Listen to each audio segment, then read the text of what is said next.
పాకిస్తాన్తో పోలిస్తే Indian education system ఎందుకు వరల్డ్ వైడ్గా అంగీకరించబడింది? ఎందుకు ప్రపంచమంతా ఇండియన్ ఇంజనీర్లు, డాక్టర్లు, సీఈఓలతో నిండిపోయింది? ఎందుకు గ్లోబల్ కంపెనీలు ఇండియా నుంచి టాలెంట్ పీపుల్ని ఎక్కువగా తీసుకుంటాయి? దీని వెనక కారణం మన ఎడ్యుకేషన్ సిస్టమ్. ఇండియాలో చదువు అంటే మ్యాథ్స్, సైన్స్, ఇంజనీరింగ్, మెడిసిన్ మీద బలమైన ఫోకస్. చిన్న వయసు నుంచే problem solving, logical thinking, competition నేర్పిస్తారు. ఇది గ్లోబల్ లెవెల్కి పనికొచ్చే ఫౌండేషన్ని క్రియేట్ చేస్తుంది.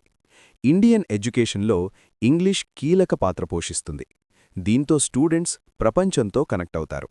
ఇండియన్ డిగ్రీలు యుఎస్, యూరప్, మిడిల్ ఈస్ట్లో సులభంగా అంగీకరించబడతాయి. ఇది ట్రస్ట్ని పెంచింది.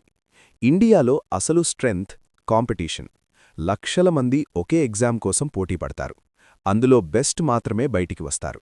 ఈ సిస్టమ్ ప్రెషర్ని హ్యాండిల్ చేసే ప్రొఫెషనల్స్ని తయారు చేస్తుంది. పాకిస్తాన్లో టాలెంట్ ఉన్నా గ్లోబల్ ర్యాంకింగ్ ఉన్న సంస్థలు తక్కువ.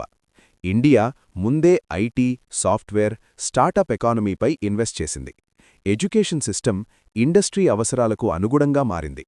పాకిస్తాన్లో ఎడ్యుకేషన్ ఇంకా ట్రెడిషనల్గా ఉండిపోయింది. ఇది తెలివి గురించి కాదు, ఇది సిస్టమ్, ఎక్స్పోజర్, అవకాశాల గురించి. ఇండియా ఒక గ్లోబల్ ట్రస్టెడ్ ఎడ్యుకేషన్ ఎకోసిస్టమ్ని నిర్మించింది. అందుకే ప్రపంచం అంగీకరించింది. ఒక దేశ భవిష్యత్తును నిర్ణయించేది ఎడ్యుకేషన్. ఇలాంటి బిజినెస్ మరియు సిస్టమ్ స్టోరీస్ కోసం సబ్స్క్రైబ్ చేయండి.